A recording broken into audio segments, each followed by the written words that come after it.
欢迎收看《新闻大白话》，我是主持人翟轩。马上欢迎一下这个阶段加入我们讨论来宾，耶鲁政治学博士郭正亮，大家平安。前大时间问集，翟轩好，各位朋友大家好。国际事务专家赖岳谦，主持人好，观众朋友大家好。好，我们马上来关注一下今天最新消息哦。美俄换球，那包含了拜登跟贺锦丽哦，也特别到机场来迎接。就是美国跟俄罗斯达成了囚犯交换协议当中，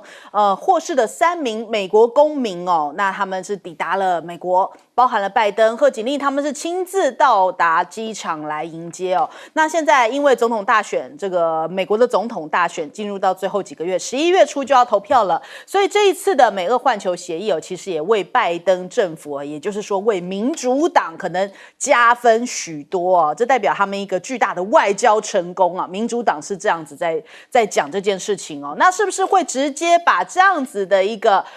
加分项目直接灌注到贺锦丽的民调上头呢？目前来看，其实蛮多的民调，像是这个美联社的最新民调，也有80%的民主党人是满意贺锦丽的表现。那在拜登退选之后呢，有高达79%的民主党人受访就觉得说，现在目前贺锦丽成为新的这个接棒的候选人，他们是感觉到满意或是非常满意的，所以算是支持度蛮高的。那再来呢，现在美国民主党也展开了电子投票来推总统候选人，现在看起来这个贺锦丽也是笃定出现哦，因为至今没有其他民主党人出面挑战，那看来这个贺锦丽应该就是笃定来出现了。那至于呢，他现在这个会成为就是以至于说他确认成为美国主要政党首位，这等于是非亚裔的这个女性总统候选人，现在看起来已经是一个笃定的结果。那再来，川普范斯感觉上面好像要去攻击贺锦丽哦，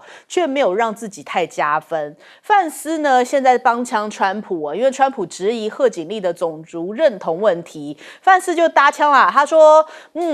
他其实川普点出来是贺锦丽基本上这个变色龙般的本质哦，你们昨天也看到了，他在乔治亚州的观众上演了这个南方口音哦，而他是在温哥华长大，这到底怎么回事嘞？他不是他装扮的那一个人。那贺锦丽现在也有反击哦，因为被川普指控说，你是印度裔，摇身一变成非裔哦。贺锦丽是反击，他说这种分裂和不尊重的老把戏哦，他就是美国人已经受够了，现在美国人值得更好的，应该要拥有一个说真话的领导人哦，一个面对事实不会以敌意回敬的领导人，他是这样子来反击川普的。可是现在贺锦丽也有一些负面的声音啊，就是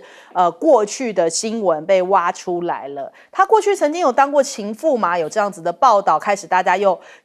这个往事重提，在他当时担任这个副总统的时候，其实就已经炒作过一波了。那他是讲说，贺锦丽在29岁的时候，跟当时这个60岁的加州议会的议长布朗有一段高调的小三恋情，现在又被端上台面。那贺锦丽呢，曾经受到布朗赠送的一辆 BMW， 然后而且一同出游，还出席了典礼。布朗还应用他的这个影响力来替贺锦丽，等于说加速他在政坛崛起。所以这样的一个小三风波，昔日小三风波又被再拿出来，现在又变成了一个攻击的一个目标。那还有川普为什么急着要攻击？人家讲说，因为自从贺锦丽入主白宫以来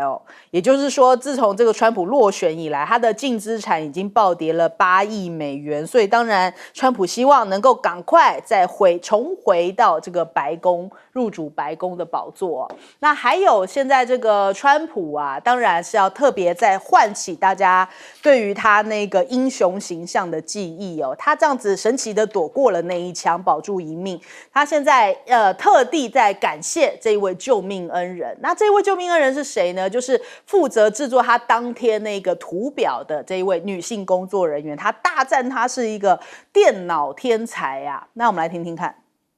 You know, the amazing thing, the people that operate the computers and all the brilliant equipment we have backstage, she's never done this before. She saved my life, in a sense. I said, you saved my life. Here she is. Wow. Hi. No, she's a computer genius. She saved my life. 对，他特别是讲说，哇，他就是个天才，而且还说他余生都会跟这张图表一起入睡不知道怎么样入睡，要做成床单嘛，还是什么的，反正他就说这一张图表，这一个天才就是救了他命的恩人呢。那再来，这个裴洛西现在要出书啦，他的自传即将出版了，要爆料说5年前有医生关切川普的心理健康，根据《卫报》的独家报道披露这个书摘哦，说它里面有写到哦，在5年前其实有一些心理医生是讲说，川普好像在心理上面可能影射说他的精神啊，或者是说他的情绪上面啊，其实是有一些问题的。那大家也很难忘记哦，就是当时川普在当总统的时候，进行国会的国情咨文的发表，那时候呢，跟裴洛西同框，两个人没有互动，而且川普一讲完这个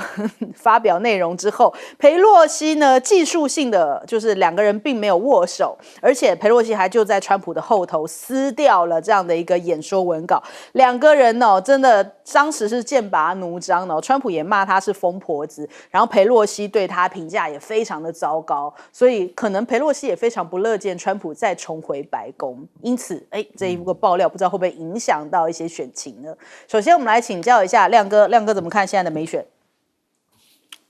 这个两个人现在有点陷入焦灼啦，那当然有一些乐观的民调。贺锦丽甚至还在7个摇摆州有赢4个州的，我不是其中之一的民调了啊。贺锦丽他之所以会被攻击是因为他在加州当选这个参议员的时候，那个时候合众国际社就 AP，发的一个头版头条是首位印度裔美国人当选参议员。那确实在那之前，贺锦丽不管是当加州的检察官或者是参选参议员他都自称他是 Indian American， 所以共和党也不是无中生有啦。就你过去都说你是印度裔美国人那现在因为我觉得那个当然就是因为加州了那他也许要争取印度裔捐款吧因为我那天看到一个数字，美国的族裔里面平均所得最高的就印度裔，那可是他现在要进来参选了，他现在要争取非洲裔的票，因为非洲裔的票人数远超过印度裔所以共和党就在那边做文章那至于说他可以模仿南方口音，那我觉得那是他的语言天分这没什么好讲的啦。可是族裔这个确实争议就比较大那事实上还有另外一个攻击，我觉得是更伤害更大可是这个能不能证实我不知道说那个贺锦丽他父亲是从牙买加来的嘛，那因为对非洲裔的美国人，他们的共同认同就是他们是被以奴隶的身份被抓来的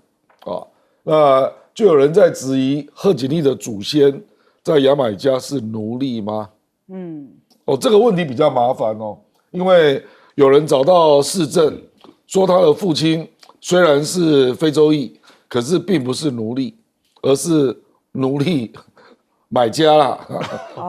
对那这个就麻烦了。可是我不知道这是不是真的，反正我跟你讲，我讲这个例子只在告诉你，就是已经搞到祖宗八代了共和党已经挖到他的祖宗八代了你想一想嘛，他29岁跟那个议长在一起那个议长那个时候已经分居了啦可是可能结婚手续还没处理，没有处理没有正式办离婚，那所以这样当然就是外遇嘛那这个就被共和党福斯大量拿出来做文章那这个在加州旧金山可能大家无所谓啦，可是美国还是有很多保守州那共和党就觉得这个会伤到他事实上我们前几天看到那个万斯不是被拿出来说什么猫主人对什么没生小孩，那是2年前的讲话所以你看是不是都在挖祖宗八代，挖你过去的讲话用这样来互相攻击，这个真的没有办法啦，因为这次的选举我认为太激烈了而且这个恶质还叫做普通程度未来还会更恶质因为我还看到贺锦丽的人工智能的影片出现没有讲过的话它塞到你嘴巴里哇，那这个就已经不知道该如何弄了哈，因为美国法律应该要可以提告嘛，可是因为美国的人工智能影片实在太多了，所以现在双方都有搞这种事情啊，就不是你讲的，他塞到你嘴巴里，然后用你的口音讲这样，所以那个观众根本无法分辨啦，哦，对，那至于裴洛西哦，裴洛西骂川普当然是没有公信力啦，因为他们两个是仇家嘛。是。可是川普的精神病确实曾经有一群医生出来写过一个诊断报告啊，而且这个是公开的书啊，美国市面上是买得到的。因为那本书我有读过。他说川普有自恋症跟那个偏执狂，这两个都是一个精神病上的东西啦，还蛮明显的。不，你看那个表面症状，可是是不是到达疾病的程度？反正就是说他是自恋加偏执狂这样。那这个对川普会不会有伤害？当然，民主党的人会在意这个啦。好，来请教介老师。对，这次美国选举看起来就是会打负面选举打到底啊，这个已经会杀到见骨了，对不对？你想想看，这个川普他这个整个竞选阵营会想出来说，这个贺锦丽是假黑人，这样，然后他是过去他都是以印度裔自居，然后现在又变成黑人，去建立他这个黑人选票，黑人在美国整个选举也不过差不多14%吧，对，总人口并不是那么决定性的，而且黑人说出来大部分都是民主党比较多，一度一多，对，但是多很多哈，对，大部分是亲民主党的，对，那所以这个拜登他事实上他还要下手下这么重，就他直接就不讲别的啦。就是说，这个贺锦丽就是一个假黑人，装他以前都不认同他是黑人。其实我看贺锦丽是比较装，他的那个舞台上他有一些动作他那个口语我觉得学黑人的口语跟表情我自己感觉都不自然。因为他到底他妈妈是印度裔的，他受他妈妈的影响比较大。对，他跟他妈妈长大的，他爸爸跟他妈妈离异的比较早，所以他受他妈妈的影响比较大。他不是说他是这个椰子树上掉下来吗？其实这都是他妈妈跟他讲的。对，所以就变成就是说，他真的去贴黑人这一块的时候你像真正在美国待久了，一看，这个黑人动作不纯正，你知道吗？那个笑法，那个口音，基本上就是不纯正的黑人。虽然他有黑人血统那所以就变成这个也是他的一个攻击的对象，就攻击的目标。另外一个就是说他现在他还有他的这个小三的部分这个部分那可是有的挖了。他过去而且他在整个在加州政坛的这个晋升的过程基本上就他以前这个男朋友帮了很多忙。对，而且这个他自己本身这个29岁他事实上他的学历不显赫，经历不显赫，那么很快的爬到那么高位置这个是可以做很多文章的。我想这些东西才刚刚开始才刚刚开始。那他现在要选他的副手，你看他就要很小心了。他副手本来有一个就是那个宾州的州长 Shapiro， 结果 Shapiro 有一些女性的这些团体就去跟这个贺锦丽讲说，Shapiro 可能不太适合他自己的办公室里面，他的那个幕僚长有这个丑闻是什么？是这个性骚扰丑闻。他的办公室里面这些东西也很多，所以现在不是说你做了什么，而是你的丑闻你像现在副总统就会因为这个，可能 Shapiro 可能就会止步于副总统的这个候选人的这个可能性。所以整个来讲的话，民主政治美国带头的话，如果都是以挖疮疤接对手的这种丑闻的话，那这种就失去意义了。我觉得一点意义都没有了，应该是要看他们能够对这个社会做出什么贡献。结果呢，全部都在挖丑闻，然后那个裴洛西也加进来了。他去帮忙挖这个川普的丑闻，我们就看看这些美国人到底都做过什么坏事，我们很快就会知道。好，来问赖老师，为了争取选票那么拼命的沾亲带故，我觉得这是很正常的事，台湾也是一样嘛。很多人跟客家人没关系，一到选举了以后就讲客家话，都可以讲客家话，讲闽南话，或者是或多或少扯东扯西，要跟客家人扯在一起啊。我想这个是在台湾也就是这样玩嘛，所以每个政治人物一旦要选举的时候，你看他要不就是这个南岛语族的人，要不就是变成客家人，又是变成闽南人，又是哎呀这个复杂的很呢那学历也可以变，然后什么东西都可以变，我想这很正常。那哈里斯不是贺锦丽，到底讲哈里斯还是贺锦丽啊？因为他要选举在加州的时候要争取华人选票，就取名中文嘛，对，贺锦丽。可是后来他很少使用，所以大部分人的时候都是叫哈里斯，他很少用贺锦丽。可是等到他要选举的时候，又回来要争取华人选票，又变成贺锦丽了。然后现在要争取这个非洲裔的美国人的选票，那又变成那个非洲裔的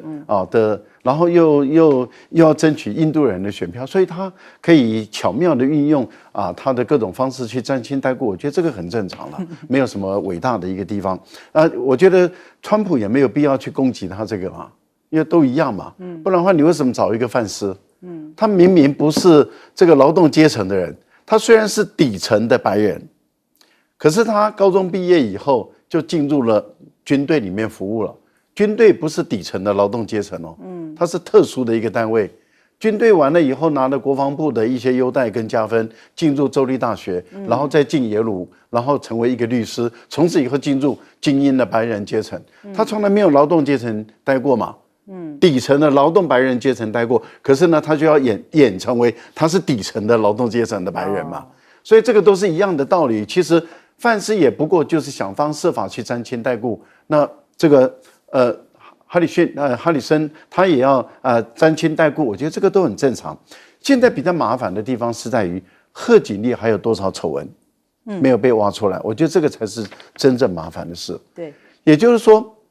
他能不能经得起这3个月的考验？我相信以川普他们的团队跟他们的做法，跟在台湾一样嘛。台湾你没有做了，在为了选举都可以变成是你做的，你说当初的新票案也可以这样搞啊，也可以搞得很恶质啊。所以我们可以看到，在台湾来讲，把你栽赃抹黑。你看当时呢，我记得在高雄选举的时候，台湾那个时候高雄选举，变造那个假录音带的，这个吴敦义不是就蒙冤吗？对，还有高雄的那个大学的要选市长的那个候选人。那个假造他的手录工的那个不也蒙冤吗？等到选举完了以后，一切都知道是造假的，然后但是如何呢？能还给他公道吗？选举制度就是这样，就是抹黑、造假、侮辱、攻击、丑化。其实这个就是我们目前的这套政治制度。美国玩得很上手，台湾何尝不是如此？好，我们先休息一下，广告之后马上回来。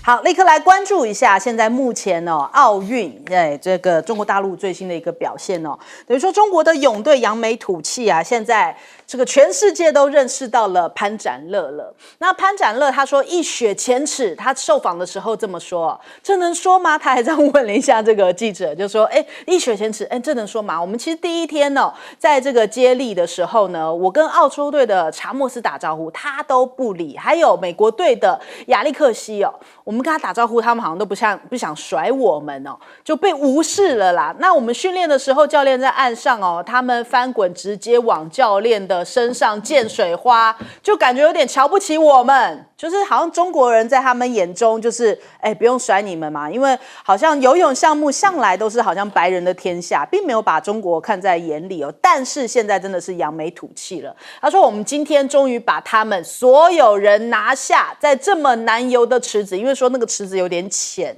所以这么难游的池子，可是中国人还是打破了世界纪录。他就是憋着一口气，然后为所有人的希望往前冲到了底，拿下了。那他说，去年我接受了29次的检查，每一次阳性哦，包含今年从我们冠军赛5月份到7月份也有21次的检查，也没有一次是阳性啊。那他说没有关系，这个药检频繁没有什么影响，因为他们都是在规定的时间、规定以内来抽检我们哦，所以说没什么大不了的。那这个展现了一个底气啊。那但是你看，就是输的人好像还是不服输哦。澳洲游泳的教练就质疑，他说这是非人类可能哎。这个前澳洲游泳代表讲说，我认为那场赛事感到愤怒，我现在还是很沮丧，那根本无法做到啊。一个这个身为这个胜出非人类可能，他认为好像影射是不是？不是一般人类可以达到的，是有什么外力介入的吗？好像还想要在药检这件事情上面做文章。但是呢，你看看哦，现在因为这个潘展乐这个等于说爆红之后，大家开始考古了，拿出2014年在浙江省运动会上面，当时10岁的潘展乐啊，就有一番这个受访的时候说出来的话，就是说，比孙杨快就够了。那其实孙杨呢，他就是在这个敦奥的时候打破纪录，他的成绩获得400公尺自由式的冠军哦，此为中国在奥运会男子游泳的第1面金牌。所以他那时候的目标就是说要比孙杨快哦，那时候年轻非常的志气。结果呢，现在人家讲说啊，10岁发出的狂言，结果长大真的达成了，又变成了这个网络上面大家很热门的一句话哦。那另外我们看一看，大家讲说，奇怪了，这一次发现到说大陆的奥运金牌泳将好像都特别来自这个浙江沪一带哦。他们说，因为这边的河流啊，然后湖泊啊发达，而且当地居民哦自古练就一身通晓水性跟潜泳的技能。此外，浙江沪也是经济发达的区域哦，家长们对于专业的泳训课程啊投入更多的资源，所以网络上面有一句话叫做浙江沪包邮啊，就很像那个什么，那个你去淘宝买东西包邮到家，这个包邮，然后他们现在把它谐音变浙江沪包邮，浙江沪非常会游泳。那还有外媒现在也在质疑这个潘展乐，结果你看张雨霏就反问啊，就说奇怪，怎么没有人去质疑菲尔普斯啊？为什么就针对我们中国特别有意见呢？为什么中国运动员游得快的时候就要被质疑哦？菲尔普斯拿8面金牌的时候，怎么没有人去质疑他？那时候造神就说飞鱼因为他的什么身体的结构，他手的比例特别长，什么通通都是用捧的方式。但是中国人拿金牌，你们就说这是药的关系，这怎么会是这样子来解读呢？然后他说还有德雷基从2012到2024称霸那么多年女子中长距离自由式都每届拿金牌，怎么也没人去质疑他，是不是又是针对这个中国人而来哦？那所以他后来呢得了铜牌，因为其实他昨天还发烧，他是抱病上场哦。他甚至还讲一句话说，死也要死在泳池里。尽管是抱病，他都要坚持上场，因为他为了这一刻已经是努力那么多年，哪怕这一次的这个药检，特别是针对他，非常的密集哦。他说他刚发完烧，今天好了之后又碰上生理期，第一天他整个人右半边是麻的，说白话一点，可能就是死也要死在泳池里吧。而且他一天是7次的尿检哦，他回应他说，清白者不应该有压力哦，药检次数多对我来说没有太大的影响，只是大清早5点被叫起来有一点烦躁。那网友说这样是真的会没有影响吗？其实我们不要说尿检啦，我们连平常健康检查去验尿的时候，你都还要在那边存那个尿液什么的，都会受到很大影响。你一天弄个7次，一般人都不见得受得了，何况是还要这样子调整心情的运动员，他们是要面对一个代表国家出战的一个赛事哦。那再来我们看看这一幕呢，其实也在网络上面这个疯传呢，就说一群法国人在为杀头组合加油，然后指挥他们的人是谁呢？就是有一个这个中国大哥，他在这个看台指挥的，就说要喊着什么中国加油啊，所以就很妙，大家看到了一群法国人在为中国加油，那个画面传为美谈啊。然后现在大家就找到了这一位位这个大哥，就说他其实就是还有在塞纳河边拿起我爱你中国啊，所以在这个7月29号的时候，巴黎奥运乒乓球的混双半决赛，沙头组合孙颖莎跟王楚钦对阵韩国选手，当时呢他就带领着一群法国人喊着加油，然后还在那边双手指挥，就这样子的一个场边的一个很温暖的一幕啦。那再来今天的这个主要焦点就是这个孙颖莎陈梦现在也是要进入到这个决赛，这个女单4强赛。那还有这个樊振东也要进入到决赛了，所以大家也在关注是不是又可以再拿几个金回来呢？那我们来先问一下亮哥怎么看这个？因为2019年就是东京奥运前就是中国游泳队药检被查出有23个人嘛，所以美国跟澳大利亚还有加拿大啦主要就这3个国家就一天到晚拿这个说事那这次张雨霏啦，我举个例子啦张雨霏赛外检查就是奥运前的检查了27次，赛内检查了16次，总共检查43次那潘展乐赛外检查17次，赛内检查12次，他也检查了29次所以澳大利亚有什么好讲的？你知道澳大利亚的药检那个其中一个是总共11次、6次、7次的澳大利亚的药检那潘展乐是总共检查了29次，所以坦白讲就是种族歧视啦，我讲白了就是这样啦。澳大利亚人种族歧视我一点都不意外，就是有这样的烂白人在澳大利亚，我自己都见过。白澳政策我自己都见过我有一次在英国参加一个旅游团，那里面就有澳大利亚来的，就是直接种族歧视，他拒绝跟我坐在一起，所以我一点都不意外有这种傲慢的选手，就是你自己国家里面就有这种低级的人嘛，有什么办法所以潘展乐事实上是很不容易啦，就是在药检的压力下，而且他是拿到了最困难的项目，对，他是拿到自由式100米这个几乎是难以想象因为我们知道这个田径100米一般认为大概都是非洲裔的啦那游泳自由式100米一般认为就是白人了就我们一般的刻板印象所以潘展乐等于是打破了这个奖不是应该白人拿吗？所以他当然就不能接受嘛，因为这个难度非常的高。对，你如果是蝶式啦、综合式，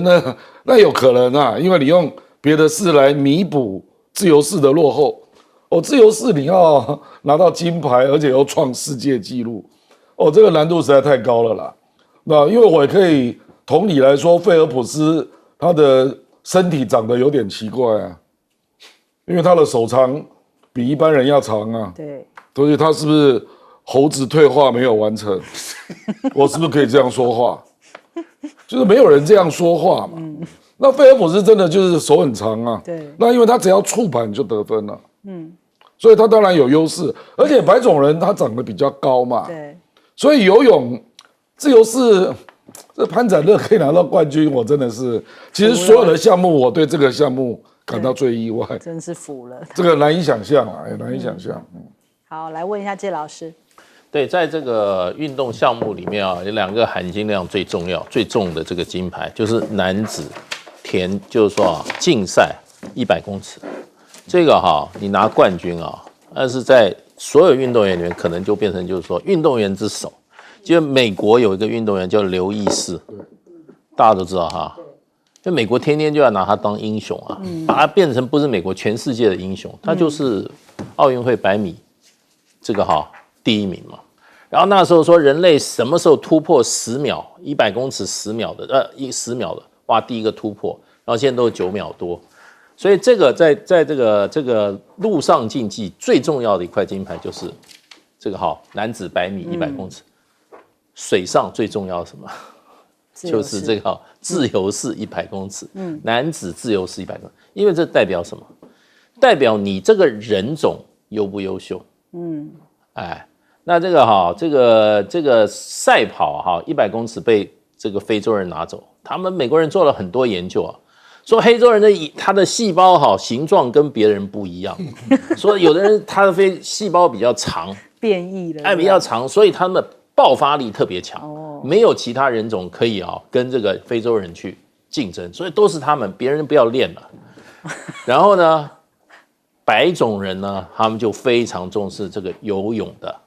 ，100公尺，尤其男子，因为这个可以证明白种人他们是身体上是优越的，优越于其他的种族的。所以潘展乐在年轻的时候，他在练游泳的时候，那时候中国大陆请了这个美籍教练，然后潘展乐说我要学男子100公尺自由式，结果那个美国教练直接说你不要练这个，中国人练这个不会不会得奖，中国人不适合。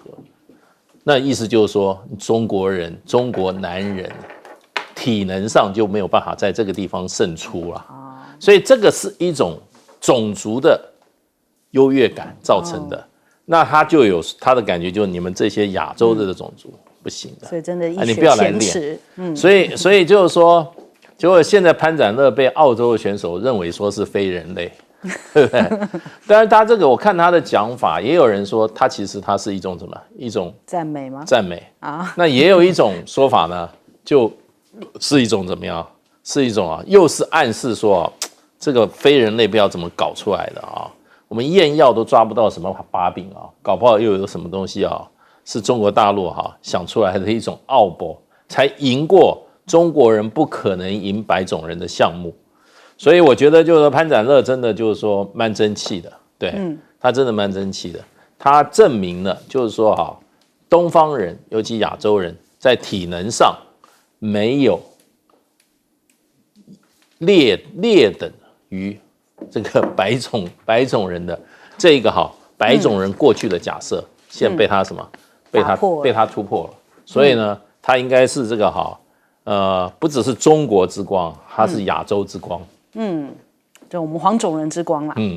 就其实就是在历史上面，希特勒办奥运也是说要证明雅利安人比所有人种优异，但现在真的潘展乐替我们黄种人非常露脸。其实严格上来讲，没有哪一种人是比较优异了，因为雅利安人到目前为止也一般嘛，那其实我觉得这个最主要的，有种族歧视的人，基本上来讲都是极端缺乏自信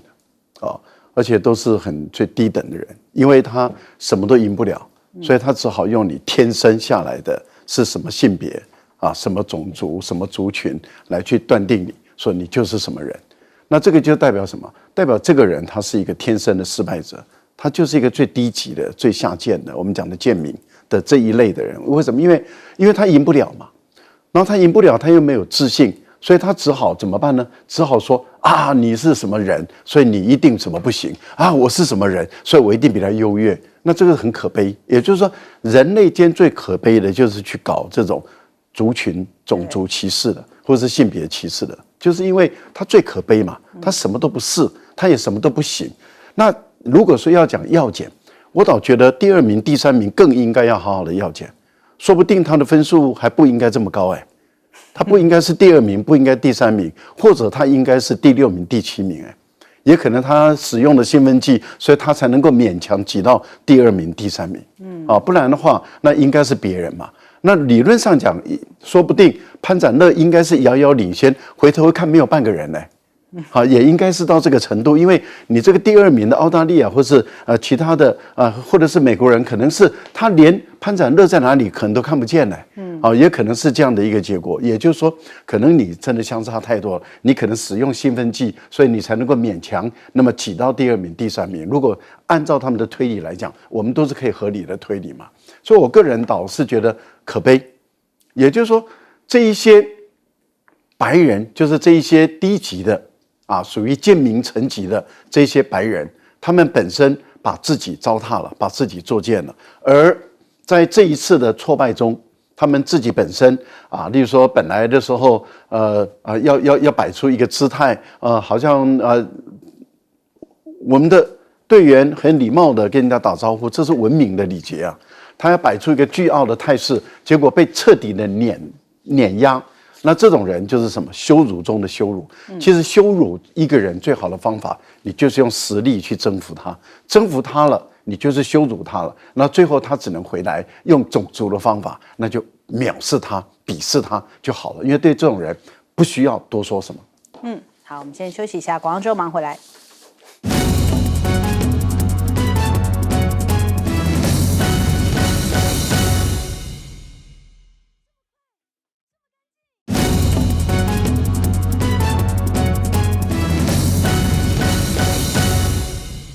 欢迎回来，新闻大白话。我们来关注一下现在的这个中东大战就是快要开始了嘛。这个哈尼亚的葬礼在德黑兰举行，伊朗也召集了盟友，现在要来策划复仇行动。那根据美联社的报道说，哈尼亚的葬礼其实现在有成千上万各界人士参加，他们当中不少人是举着哈尼亚的画像以及巴勒斯坦的旗帜土耳其这个埃尔段也是宣布说，土耳其把8月2号这个作为这个为哈尼亚举行这个全国哀悼一天这样的一个日子那现在甚至连伊朗也下令要直接来攻击以色列，所以现在引发触动了这个整体中东来说的话，是不是大战快要爆发了呢？他提到了这个是伊朗的国会议长卡利巴夫，他说伊朗一定会执行哈米尼的命令，为哈尼亚报仇。伊朗的官员讲到了，他说现在伊朗的军事指挥官正在考虑使用无人机和飞弹联合攻击这个以色列特拉维夫跟海法附近的军事目标。那也会注意了，避免造成平民伤亡，但是报复行动一定会执行现在盛传在72小时之内，伊朗就会展开对于以色列的反击。欧美的官员也在中东这边磋商，避免全面性的战争就是希望这样子的报复行动不要扩展开来，因为一个擦枪走火可能会变得更加的严重。但是美国到底心里打什么算盘呢？拜登告诉纳坦雅胡华盛顿会致力于捍卫以色列的安全，也会对抗来自伊朗的一切威胁。白宫甚至还发了声明他讲到了，就是拜登在通话中提到会持续努力降低这边这个区域广泛的紧张。贺锦丽也同样加入了这一场谈话。但是纽时有爆料出来说哈尼亚下榻的这个宾馆其实早就被放了炸弹了。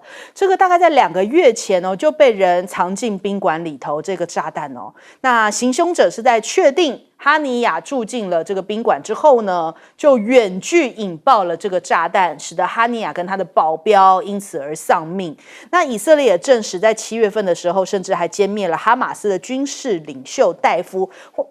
换句话说，就不止哈尼亚一个人。这一回呢，等于说有3名，就包含哈尼亚，还有另外2名这样子的一个军事领袖都好像是不是相继的丧命，都是来自于以色列下的手嘛，所以难怪他们现在誓言要报复那中东大战在即，现在美国就赶快把航母调拨过去，包含了尼米兹级的这个核动力航母。罗福斯号航母还有黄蜂级的2栖战备群在内呢，现在美国已经向当地至少派遣了12艘的军舰，还有2栖攻击部队以及4000多名的海军陆战队员以及海军都已经在那边部署避免这个紧张的情势升温，有任何的擦枪走火的情况。那联合国的安理会呢，也呼吁说要加强就外交上面的通话，希望不要是用战争来作为这样的一个回应跟回击那再来，现在中东因为非常紧张，所以今天一直陆续有一些新的消息出来，就是有很多的航空公司现在暂停飞往以色列特拉维夫的航班，因为很担心现在是不是伊朗也好，或是哈马斯也好，要真主党也好，要对于以色列有一些反击的行动，所以特拉维夫的一些客运航班现在陆续都有一些取消的一些最新动态出现，可能也是要避免，包含像是德国的这个汉莎航空也是最新宣布说要停飞的一个航班。那再来，我们先来问一下亮哥怎么看呢？伊朗上次在叙利亚那个事件，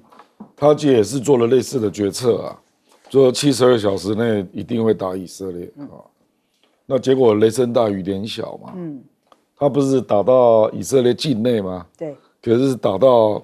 就打一个军事基地了，打得很精彩，但没有人受伤。我就是打军事基地，那个军事基地我们不知道有没有死伤啦。哦，那个并不在特拉维夫啦。可是打特拉维夫的部分，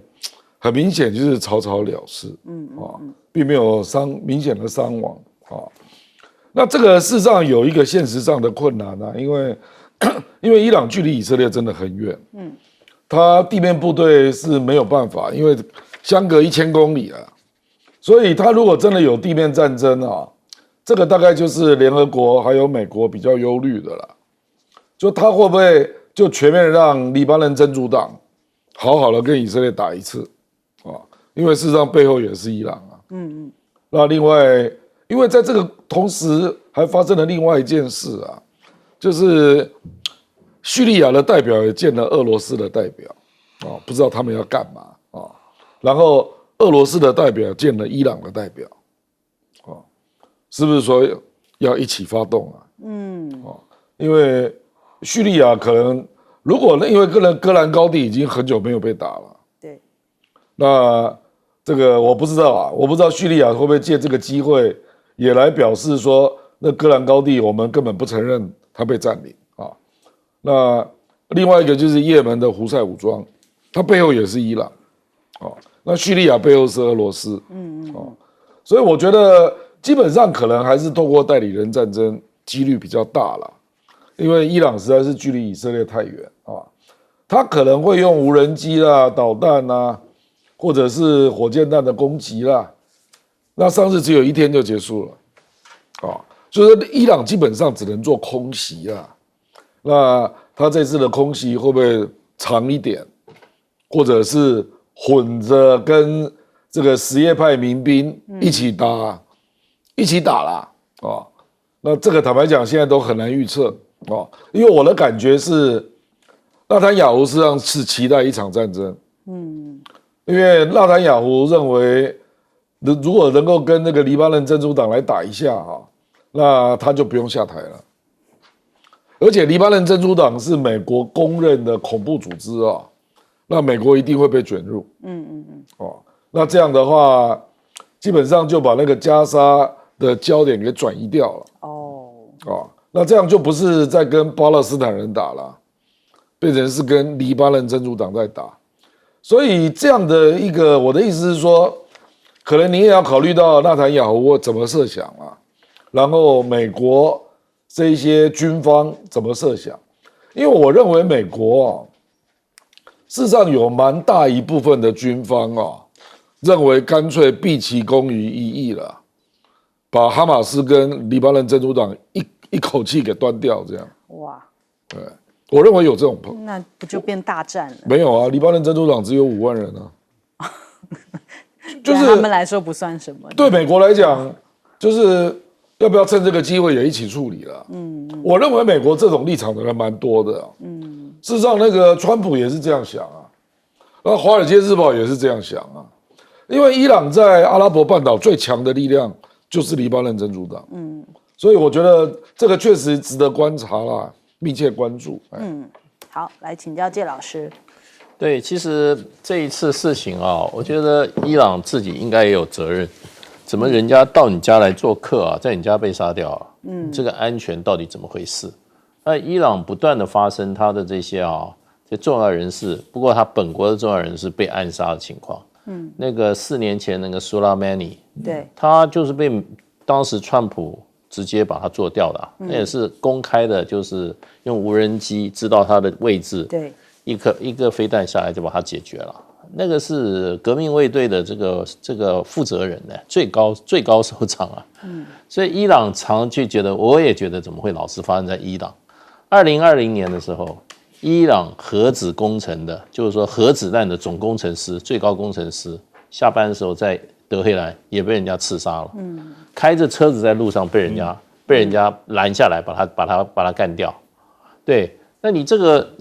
老是都发在伊朗的境内这一次这个哈尼亚，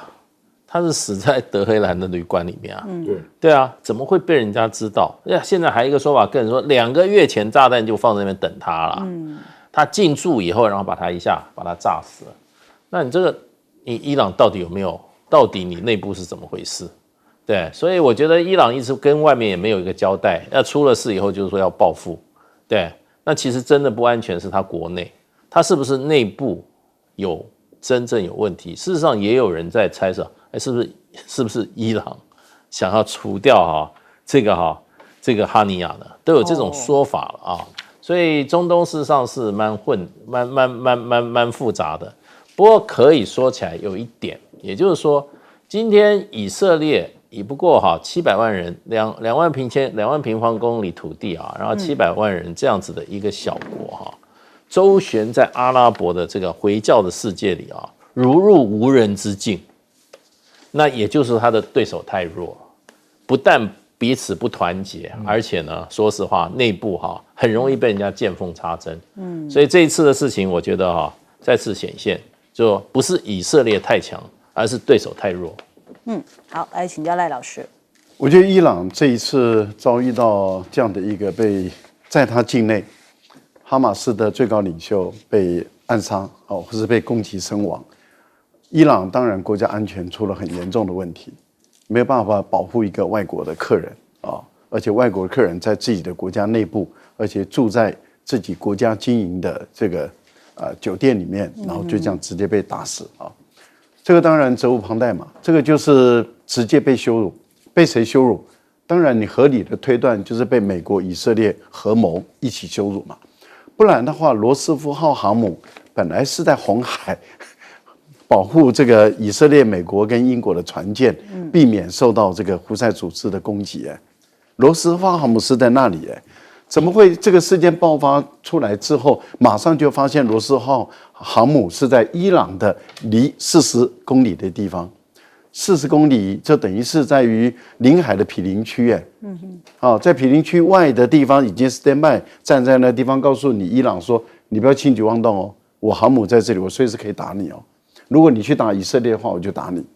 那为什么这个航母怎么会突然间跑到这里？航母你要从红海跑到阿拉伯海，你要一段时间呢，怎么会这个事件一爆发之后，你的船已经到了？对，所以我们合理的推断，这事实上是美以早就筹划好，由以色列来执行。以色列如果说按照目前的讯息看起来是摩萨德在境内进行攻击的话，那你伊朗本身的国家安全的内部确实出现严重的问题。可是问题就在于以色列跟美国为什么就在选在这个时候公然羞辱你伊朗，就是你当纸老虎当太久了嘛。其实这个给任何一个国家都一个很经验的教训，就是说不要当纸老虎。也就是说你做不到你就不要说，你说了你就要做得到。你不要说大话，结果做不到以后被人家测试几次以后，人来把你看清楚你是纸老虎，就敢羞辱你了。你看苏莱曼尼被打了，被杀了，这是伊朗的高阶的军官，一个指挥官将军，在伊拉克被杀了，说要扬言报复，然后结果雷声大雨点小，大家一看说你的扬言报复原来是这样。接着当伊朗的这些军官高阶的军事指挥官进入叙利亚，住在这个领事馆里面，他是受受到那个外交公约的就维也纳公约的保护的，是不应该攻击领事馆的。但是我就是把你炸毁了，炸毁以后很愤怒，说要扬言对以色列进行这种对等的报复。结果呢也是雷声大雨声小，大家就一看说原来你伊朗是纸老虎，你内部里面其实是不稳定的，你内部里面是不完整的，所以你没有办法跟以色列或者跟美国爆发大规模的军事冲突，你被牵制住了。就在这个时候，当然就羞辱你嘛，把哈马斯的最高领袖杀了，杀了以后就问了，你能怎么样？你敢怎么样？美国就来了，你敢打我就打你，这个就是一个告诉你不要当纸老虎。其实大陆在南海如果对菲律宾